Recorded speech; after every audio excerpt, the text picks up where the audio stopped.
Eu vou falar aqui de como calcular as bandas usando o Quanto Expresso, mas eu não vou mostrar como faz.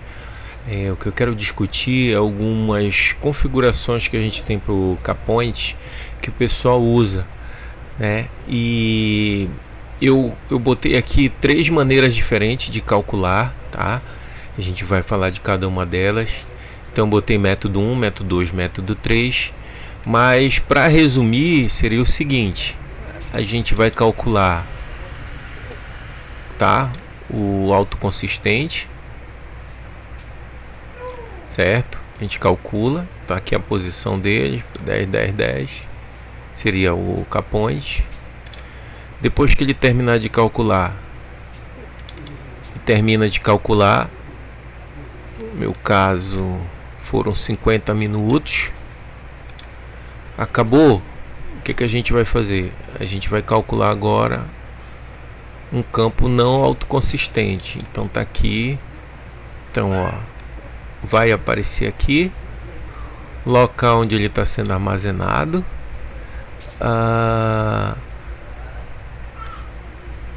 Eu estou usando Smerin e de Gauss. Repara que esse aqui eu só vou usar se eu quiser calcular a densidade de estado, mas eu estou querendo calcular as bandas.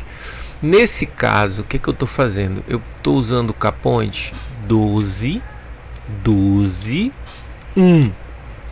Tá? Essa é a grid. Ele fez essa grid, ele calculou essa grid. Eu agora vou calcular as bandas. Dentro do arquivo banda, tá? Você vai colocar bands, repete, tá repetindo. E qual é a diferença aqui? Eu vou usar esse K-Point ao longo da zona de Brillouin, ok? E aí ele vai fazer esse cálculo. Fez esse cálculo, no caso eu tenho um script aqui para fazer a retirada, né, dos valores do arquivo de saída. Então tá aqui, certo? E tem um script que ele vai pegar isso aqui, ó. Esses são os valores de saída. Ele pega esses valores e ele vai criar um arquivo de energia, ok? Então ele cria vários arquivos, ó, cada um deles. E aí eu uso o GNU-plot, tá? Que ele vai chamar esse arquivo de energia por valores, vai gerar e vai criar um arquivo PostScript. Então, assim, isso daí tem várias formas, tá? Aqui eu estou usando um script, segundo script, mas eu posso usar também o plot bands do próprio Quanto Expresso, que até é relativamente fácil. Não vai ter dificuldade para isso, tá? Então, basicamente a gente vai fazer isso. Então, o que eu quero mostrar para vocês é a diferença que a gente vai ter nas diferentes configurações. Então, olha lá, eu estou fazendo para o grafeno. Deixa eu abrir esse arquivo aqui. E o arquivo... Ah, tá. O arquivo não queria abrir. Deixa eu aumentar aqui. Vamos lá. Então, observe bem. Eu tenho... No caso, você vai determinar a zona de Brillouin para cada um do teu composto. Então, no caso, estou fazendo para o grafeno. O grafeno, eu estou pegando os pontos gama, M, K. E volta para gama. Ok? É essa que eu estou fazendo. Essa representação irredutível da zona de Brillouin. Sendo que o A é 2,46 angstrom. Tá? Então, este Azinho aqui é o que ele vai aparecer. Então, ou seja, as coordenadas desse ponto, no caso vai ser 0, 0, meio, 0, 1/3, 1/3 e 0, 0. Ou seja, ele vai fazer este caminho aqui. Sai daqui, vem para cá, volta para cá. E aí eu tenho a representação do cristal, dizendo que eu vou andar 4 pontos, certo? Ele, no caso, ele está saindo de 30 vou fazer 30 interpolações de gama para K, 30 interpolações de K para M, 30 interpolações de M para gama. E aqui o número 1 representa o final, a gente vai falar isso depois, ok? Então basicamente tu vai fazer isso. Isso é uma forma que você tem para fazer. Você vai usar o plot band X. Plot band X, ele vai pedir o arquivo.dat que vai ser gerado durante o bands. Ele vai fazer uma análise desse arquivo, acha as posições, no caso gama, M, K, gama, ok? Então ele vai achar essas posições. Ele está me dizendo que tem 200 pontos, 12 bandas em 200 pontos, e a energia mínima é menos 20 e a energia máxima é mais 15. Então foi colocado aqui. Arquivo de saída no formato GNU-Plot, eu dou um nome qualquer, então ele escreve o arquivo de saída. O arquivo de imagem, no caso, seria o PostScript. A energia de Fermi, tá? Aqui é zero, aqui na verdade está errado ali, é 0,8962, tá? Mas isso foi só para mostrar. Então nós temos o delta, vou dizer que é 1, e o valor de referência é o 0. Pronto, aí ele vai gerar o PostScript, ok? Esse PostScript a gente vai colocar lá. Então o que ele faz? A primeira coordenada 0, 0, 0, então é essa aqui. A segunda coordenada meio 0,2887, então segunda coordenada, e assim por diante. Então como é que ele faz para determinar esses pontos? Ele pega a distância gama para μ0. Então o que ele faz? Ele pega esse 5 menos o anterior, pega o 0,287 menos o anterior, e o 0 menos 0, não preciso colocar. Quando ele faz essa conta, ele acha 5774. Depois ele vai fazer a mesma coisa para o M para cá. Então ele vai pegar 0,3333 menos 0,5. Depois ele pega 0,5774 menos o anterior, 2887. Tudo isso ele eleva ao quadrado dentro da raiz. O resultado vai dar 0,333. Esse 0,333 é a distância deste ponto para este, tá? Do M para cá. Então, qual vai ser a posição dele no eixo? Vai ser o anterior, 0,5774 mais 0,333, que dá justamente o 0,9197, que é esse aqui. Então ele vai fazer isso para todas as coordenadas que estiverem aqui. Beleza. Aí, o que eu vou ter? De gama para M, 0,057. Esse espaço aqui. Esse delta aqui corresponde a 0,33 e o segundo e esse terceiro delta aqui corresponde a 0,6599. Então é isso que ele está fazendo, ok? Então aí ele acha a posição desse cara. O que a gente vai ver aí? A gente vai ter método 1, tá? O método 1 ele vai achar uma quantidade de pontos. O que eu recomendo? A gente usar este site, tá? Ele é muito utilizado pelo QuantoExpresso, é o SeekPath, pelo VASP, entre outros. Então você vai pegar o teu arquivo CIF ou o teu arquivo do QuantoExpresso, joga aqui dentro. Então olha, tá aqui o meu arquivo do QuantoExpresso, tá? O grafeno. No caso ele determinou essas regiões aqui, todas essas regiões. Então você vê que é tridimensional, ele leva em consideração o KZ.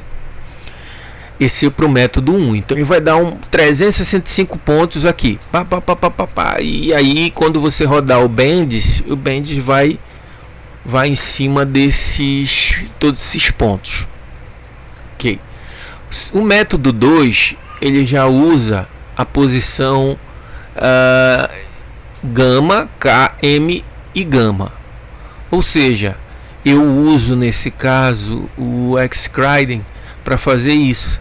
Então eu determino aqui as posições e ele vai colocar as coordenadas recíprocas e eu só vou dar um nome aqui para cada uma para não perder. Ok? Então é isso que ele fez. E no método 3, esse é um método que a gente encontra na internet, tá? A gente vai vasculhando, que é quanto expressa essa dificuldade de você achar um manual e tal, só aquele lá pequeno que é um manual de referência. Então, mais uma coisa mais elaborada. E quando eu comecei, eu vi vários, por exemplo, o silício, eu vi várias notações como essa aqui. E eu digo, porra, que notação é essa? Né? E eu não entendia que era 2π sobre A, que está aqui, ó. 2π sobre A. É o nome da notação. T, π, né? TπBA. Então é o que ele quer dizer. E aí eu não entendia essa notação. No final, o que ele faz? Ele pega a zona gama, ele vai dizer que vai interpolar 30 pontos do gama para o próximo M. O M vai interpolar 30 pontos do M para o K. E o K vai interpolar 30 pontos até o gama. O número 1 é opcional. Ele representa, ele está dizendo que é o fim do trajeto que ele está fazendo. Então ele está começando aqui do gama, está indo para o M, está indo para o K e termina no gama. Então o número 1 representa isso, este número 1 aqui, ok? Esse seria o método 3. Então a gente vai fazer 3 coisas aí. A gente vai calcular como é que vai ficar. Deixa eu voltar aqui. A gente vai fazer o método 1. Vamos ver, cadê o Bendis? Tá aqui o método 1. Método 1. Tá aqui. Todos esses pontos. O método 2. Tá? O método 2 foi determinado por esses pontos. Deixa eu ver se está aqui. Não salvei. O método 3 vai ser pelo método 3 vai ser, só um instantinho. Cadê? Tá aqui. O método 3 vai ser esse aqui. Ok? Então esses 3 métodos. E aí a gente vai comparar esses resultados aqui de cada um. Ok? Então vamos voltar lá para a apresentação. Então a gente volta. Então vou comparar. Então tá aqui o método 1, método 2, método 3. Repara, o método 1 e o método 2, eles são muito parecidos. Dá uma olhada nessas regiões aqui, ó. Tá? Olha aqui essas regiões. Já o método 3, ele não me deu essa resposta de uma maneira tão boa quanto eu queria. Eu teria que aumentar o número de pontos aqui, ó. Eu teria que aumentar o número de pontos, tá? Colocar todos esses para chegar para o que eu quero. O segundo método, ele usou apenas 4 pontos, tá aqui, e ele me deu uma resposta semelhante à que eu tenho. Então, o que eu posso dizer? Ou você escolhe o método 1 ou o método 2 para te dar essas respostas, tá? O método 3 você pode calcular para sistemas pequenininhos, tá? Silício, com poucos átomos. Mas eu prefiro, na via das dúvidas, usar esses 2. E um programa que eu gosto muito de usar é este aqui e este aqui. São os dois que eu mais gosto, são as duas notações que eu mais gosto de usar, que é a cristal com número de pontos e a cristal B, apenas identificando esses pontos e eu dizendo aqui, ó, do gama para o K são 20 interpolações, 10 interpolações, 17 interpolações, e ele termina sem nenhuma interpolação, termina apenas no ponto, tá? Então eu gosto de usar esses dois caras. Então era isso que eu queria mostrar para vocês, tá? Vocês têm muita informação que vocês podem encontrar na internet sobre como calcular as bandas. Eu acho que eu não preciso dizer como você calcula as bandas, porque você tem bastante informação na internet explicando para vocês como é que podem calcular essas bandas, seguindo por exemplo, o que o Quanto Expresso faz. Segue, tá? Ele determina a energia de Fermi, depois ele calcula, posso calcular direto as bandas. Aqui não é bands, aqui tá errado, tá? Aqui tá errado, aqui é